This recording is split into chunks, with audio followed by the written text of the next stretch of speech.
Bismillahirrahmanirrahim. Assalamualaikum warahmatullahi wabarakatuh. Subhanallah walhamdulillah wala ilaha illallah wallahu akbar. La haula wala quwwata illa billahil aliyil azim. Allahumma salli ala Sayyidina Muhammad wa ala alihi wa ashabihi ajma'in. Amin ya Allah.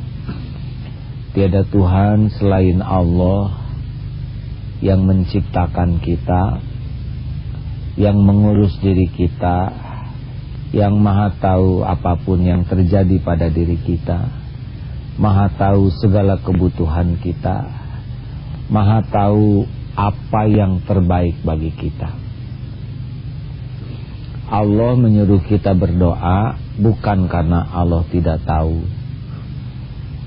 Apapun yang kita doakan pasti Allah tahu. Doa bukan memberitahu Allah. Dia maha tahu segala-galanya. Doa yang baik adalah doa yang menjadi ibadah. Doa yang baik adalah doa yang membuat kita masuk ke dalam posisi benar-benar jadi hamba Allah dan menuhankan Allahnya itu benar-benar menuhankan Allah. Jadi si doa itu diperintahkan oleh Allah kita berdoa selain hanya mengucap, tapi yang paling penting hati kita betul-betul jadi merunduk jadi hamba Allah dan tiada selain Allah yang diminta selain hanya Allah. Nah, kalau doanya sudah seperti ini dekat dengan diijabahnya. Karena tidak doa juga kita sudah diberi banyak. Lebih banyak yang tidak kita minta yang Allah berikan. Karena kita juga tidak tahu semua yang kita butuhkan. Tapi cukup dari dulu sampai sekarang. Dan kalaupun Allah menyuruh kita berdoa, pasti itu untuk kebaikan kita, bukan karena Allah membutuhkan sesuatu dari kita. Kita mengakui atau tidak kepada kebesaran Allah, Allah tetap maha sempurna. Tidak berkurang kemuliaannya karena kita membangkang, tidak bertambah karena kita taat.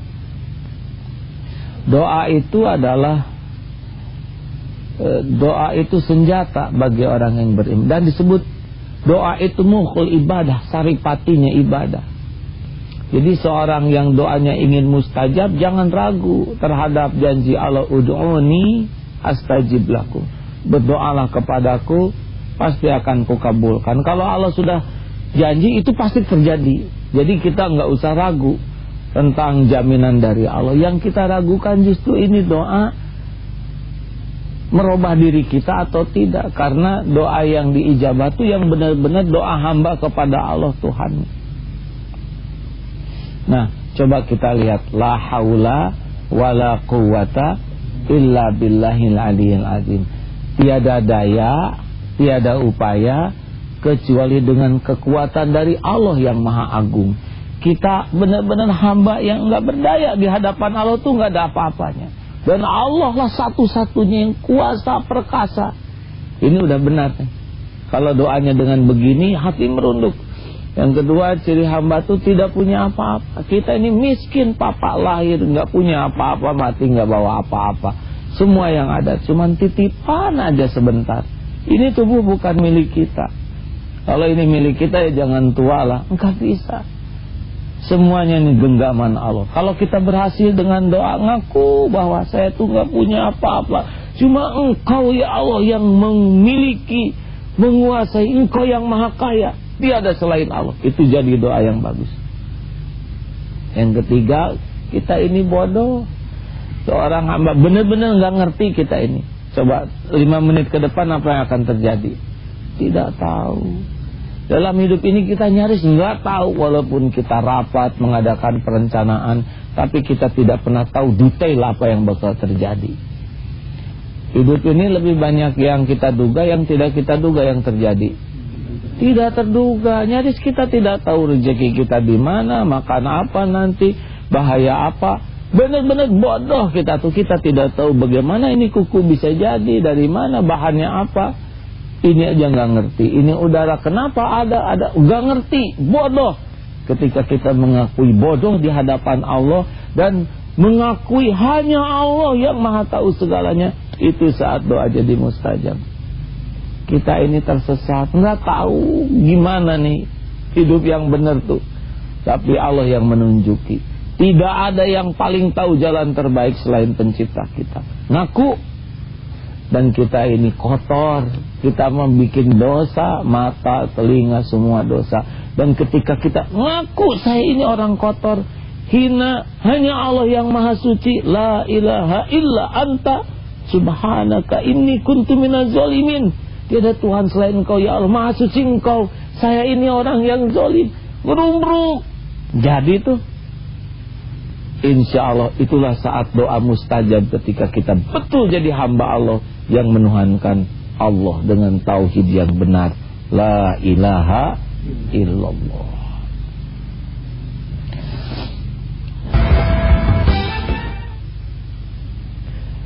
Doa itu doa husilahul mu'min. Doa itu senjata. Doa itu tiangnya agama, imaduddin. Doa itu nur samawati wal ardh, cahaya langit dan bumi. Jadi doa itu luar biasa, dahsyat sekali. Kalau telepon bisa delay, doa saat kita bicara enggak ada satu belahan bumi manapun yang luput dari kekuasaan Allah. Kita mendoakan anak, sekarang doa sekarang sampai, karena anak juga dalam genggaman Allah. Jadi doa itu dahsyat. Doa itu bisa merubah dari satu takdir ke takdir lain, penggenggam takdir Allah. Tapi Allah memberikan fasilitas. Doa dengan bala itu seperti tempur tuh, doa dengan musibah tuh. Mana yang kuat itu saling mengalahkan. Itu sabda Nabi. Jadi kalau doa kita bagus, itu takdir kita bisa mendapatkan takdir-takdir terbaik menurut Allah, bukan menurut kita. Nah, makanya doa yang bagus itu tidak dilihat pada waktu doanya saja, tapi doa yang bagus itu akan kelihatan dari adabnya setiap saat kepada Allah. Hati yang selalu merunduk, rendah hati, hati yang selalu remuk di hadapan Allah, hati yang selalu malu. Jadi akan kelihatan ahli doa itu tidak hanya pada waktu doanya saja, tapi memang doa itu membuat merunduk hatinya tuh.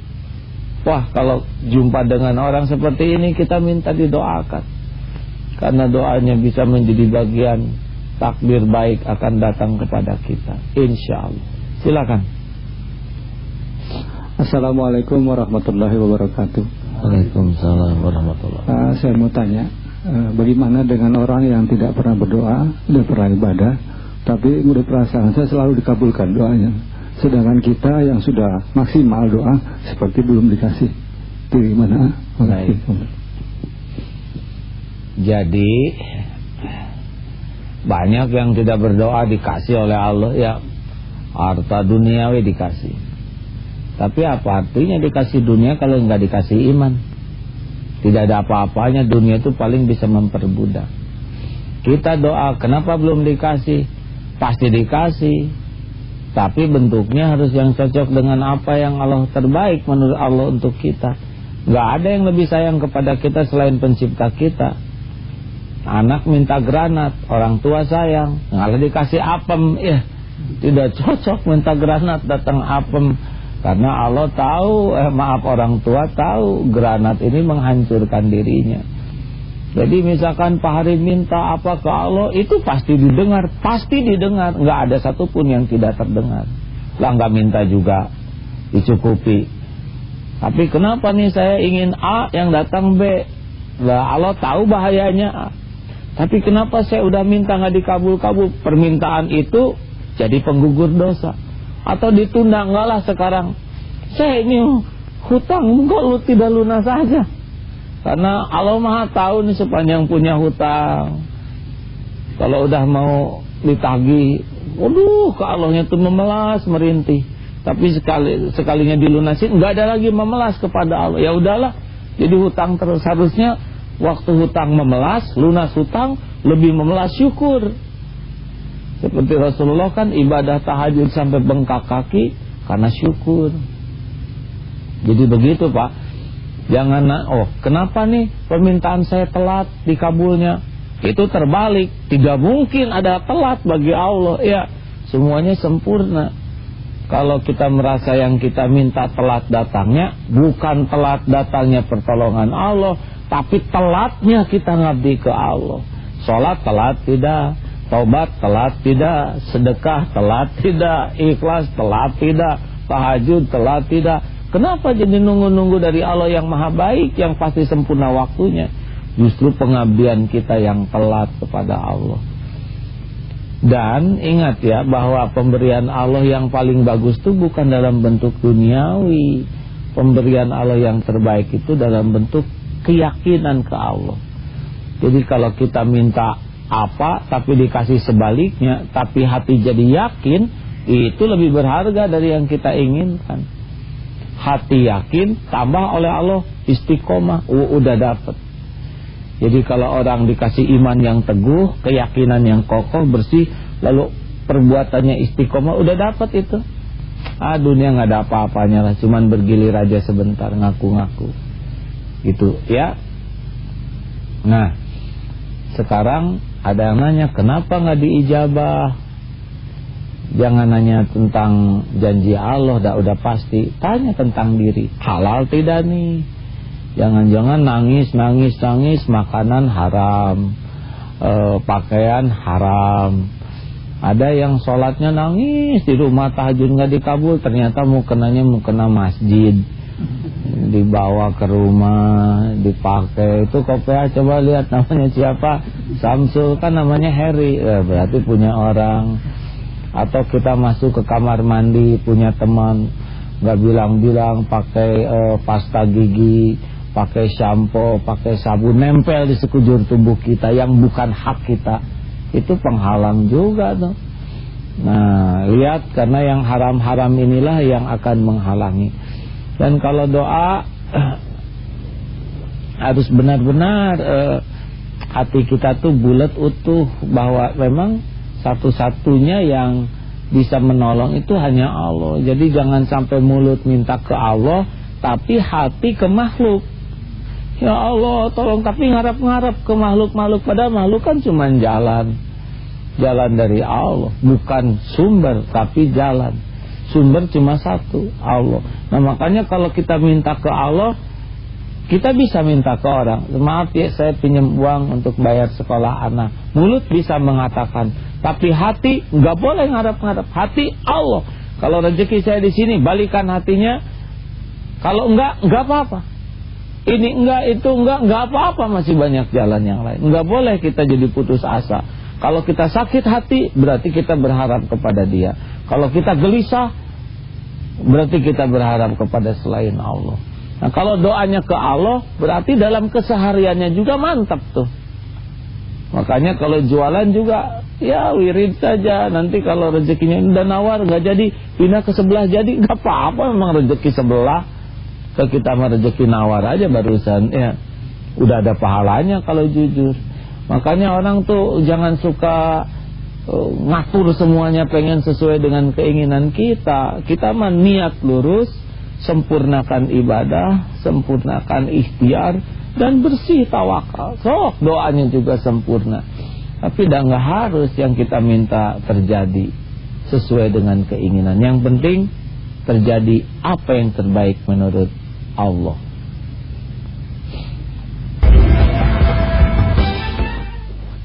Assalamualaikum warahmatullahi wabarakatuh. Waalaikumsalam. Saya mau bertanya, kira-kira hal apa saja yang harus diperhatikan pada saat kita berdoa? Terima kasih. Baik, tidak ada contoh terbaik dari pendoa selain Nabi. Jadi kita jangan ngarang. Kalau dari segi banyak tuh ya di buku doa tuh. Misalkan doa yang semakin serius, hati kita sungguh-sungguh yakin ke Allah. Ana inda dzanni abdi bi, aku sesuai dengan prasangka hambaku. Jadi kita harus husnudzon ke Allah tuh. Nah orang yang husnudzon ke Allah itu kelihatan dari kepatuhannya. Jadi jangan kamu ada rezeki, Allah maha kaya, tapi maksiat terus, dia tidak berbaik sangka. Orang yang berbaik sangka kepada Allah pasti dilakukan ketaatan. Kemudian dari segi waktu udah jelas ya, banyak waktu-waktu mustajab, sepertiga malam terakhir, waktu sesudah sholat, waktu sujud, itu ada di buku doa. Juga waktu hujan lebat, nah, ya. Bisa ketika hujan lebat tuh jodoh. Walaupun kenapa kamu nggak ada hubungannya hujan lebat dengan jodoh, berarti dia nggak ngerti. Hujan lebat itu salah satu, tapi pakai adab lah ya, jangan beda dengan frekuensi. Nah, kemudian saat berkecamuknya peperangan itu juga menjadi mustajab. Lalu hal-hal lain adalah yang juga tidak kalah pentingnya tempat yang paling bagus ya di Arafah, di Masjidil Haram. Itu ada kemarin kisah anak ingin sekali menghajikan ibu bapaknya. Ini punya motor, nggak punya ongkos. Kata temannya, jual aja motornya, kamu umrah sana, di sana berdoa di depan multajam. Berangkatlah umroh. Ya Allah, engkau tahu saya jual motor. Gak usah dibilangin gitu, Allah udah pasti tahu. Jauh-jauh saya kesini karena saya tahu ini tempat mustajab. Ya Allah, saya minta hajikan ibu saya, engkau maha mengundang. Pulang, maha suci Allah tidak diduga dapat itu hadiah dari tabungan, sebuah mobil minibus. Mobilnya dijual, ongkos haji buat ibunya, ongkos haji buat dirinya, dan beli motor baru. Subhanallah. Nah, memang di sana dimanfaatkan betul tuh. Jadi kalau mau umroh tuh di sana ada tempat mustajab ya. Kemudian tempat-tempat lain ya, di masjid tentu banyak malaikat. Selain di tempat-tempat mustajab itu juga yang tidak kalah pentingnya adalah di dalam berdoa, waktu, tempat adalah adab-adabnya. Kita menghadap kiblat lebih baik, kita dalam keadaan wudu lebih bagus, mengangkat tangan ada yang sependapat ada yang tidak, tapi Allah tuh benar-benar tidak menyia-nyiakan orang yang menengadahkan tangan kepadanya. Kemudian membaca, memuji Allah dulu. Allah sih nggak membutuh pujian, tapi pujian itu merupakan adab kita kepada Allah. Asmaul Husna dilanjutkan dengan tobat, lalu membaca sholawat. Makin kita menggunakan adab yang baik, jadi menunjukkan keseriusan kita kepada Allah. Walladzina jahadu fina lanahdiyannahum subulana. Dan orang yang sungguh-sungguh ke Allah, Allah lebih sungguh-sungguh lagi. Yang paling enak adalah Allah mengilhamkan kepada kita apa yang akan Dia berikan. Pasti kejadian tuh. Subhanallah. Makanya kalau orang hatinya bersih, nanti kalau dia minta tuh apa yang Allah berikan, akan Allah berikan. Jadi mesti kejadian. Subhanallah. Baik, mudah-mudahan kita tidak ragu sama sekali. Doa aja. Karena orang yang tidak mau berdoa, orang yang sombong, merasa tidak perlu ke Allah. Nyari apa, sendal, jarum, juga laporan sama Allah. Karena Allah tahu jarum yang tersembunyi di mana. Ya, apapun besar kecil minta kepada Allah. Karena Allah lah satu-satunya yang bisa menolong kita dengan caranya.